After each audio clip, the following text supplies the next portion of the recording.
మీ ఇంట్లో దేవతలు తిరుగుతున్నారని తెలియజేసే సంకేతాలు. ఓం నమశ్శివాయ. అందరికీ నమస్కారం. కాకి తెల్లవారుజామున వచ్చి మన ఇంటి ముందు అరవడం, లేదంటే ఉడత రూపంలో కూడా దేవుళ్ళు తిరుగుతూ ఉంటారు. తెల్లవారుజామున నిద్ర లేవగానే ఉడతను చూడడం కూడా మంచి శుభశకునం. ఇలా కాకిని కాని ఉడతను కాని చూడడం ఎందుకు శుభశకునం అంటున్నారు అంటే కనుక మన పూర్వీకులు కాకి రూపంలో సందేశాలు ఇస్తూ ఉంటారు. అంటే భగవంతునికి కాకికి అనేది దగ్గర సంబంధం ఉంటుంది. అంటే కాకికి ముందుగానే తెలుస్తుంది, ఈరోజు వెల్లింటికి ఎవరో వస్తున్నారు, దేవతలు వస్తారు అని చెప్పడానికి కూడా కాకి రూపంలో దేవుడు సంకేతాలను పంపిస్తుంటాడు. కాబట్టి ఈ సంకేతం ద్వారా మన ఇంటికి దేవతలు రాబోతున్నారని, చుట్టాలు రాబోతున్నారని, మన ఇంట్లో దేవతలు సంచరిస్తున్నారని అర్థం చేసుకోవాలి. అలాగే మన ఇంట్లో పూజా గదిలో పూజ చేసే సమయంలో కాని, వంటగదిలో కాని బల్లులు తిరగడం వంటివి జరుగుతుంటాయి. కొందరు ఇంట్లో బల్లి తిరుగుతుంటే ఎలర్జీగా ఫీల్ అవుతూ ఉంటారు. వాటిని బయటకు పంపే ప్రయత్నాలు వంటివి చేస్తారు. కాని బల్లులు ఇంట్లో తిరుగుతుంటే మనం భయపడాల్సిన అవసరం లేదు. ఈ సంకేతం మన ఇంట్లో దేవతలు తిరుగుతున్నారని, అదృష్టం కలగబోతుందని, లక్ష్మీ కటాక్షం ఉంటుందని తెలియజేస్తాయి. కాని కొందరు అంటుంటారు, మా ఇంట్లో బల్లులు చాలా తిరుగుతున్నాయి కాని మాకు ఆర్థిక సమస్యలు అలానే ఉన్నాయి అని. కాని నిరాశ పడవద్దు. రాబోయే రోజుల్లో లక్ష్మీ కటాక్షం సిద్ధించబోతుంది అని తెలియజేస్తుంది ఈ సంకేతం.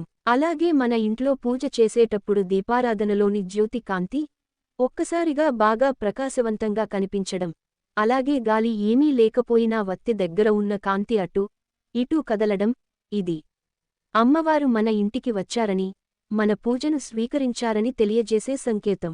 అలాగే నూనె పూర్తి అయిపోయిన కూడా వత్తి అనేది చాలా సేపు అలాగే వెలుగుతుంది. ఇవన్నీ కూడా మనకు దైవ కటాక్షం ఉందని, మన ఇంట్లో దైవశక్తి ఉంది అని తెలియజేసే సంకేతాలు.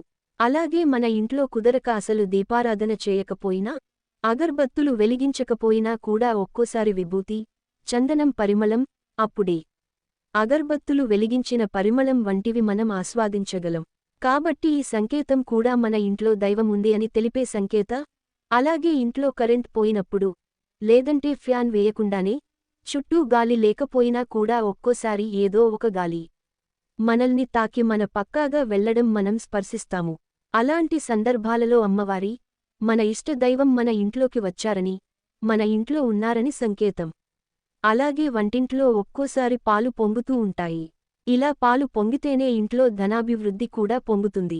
కాబట్టి ఇలాంటి సంకేతాలన్నీ కూడా మన ఇంట్లో కనుక జరుగుతూ ఉంటే మన ఇంట్లో ఎంతో అదృష్టం కలగబోతుందని, మంచి మంచి విషయాలు జరగబోతున్నాయని అర్థం. కాబట్టి ఎక్కడైతే ఇంట్లో ప్రతిరోజూ 2 సంధ్యల్లో నిత్య దీపారాధన చేస్తూ ఉంటారో, నిత్యం ఇంట్లో ధూపం, సాంబ్రాణి వేస్తూ ఉంటారో అక్కడ దైవం మనల్ని అనుగ్రహించి ఖచ్చితంగా ఇంట్లో కొలువై ఉంటారు.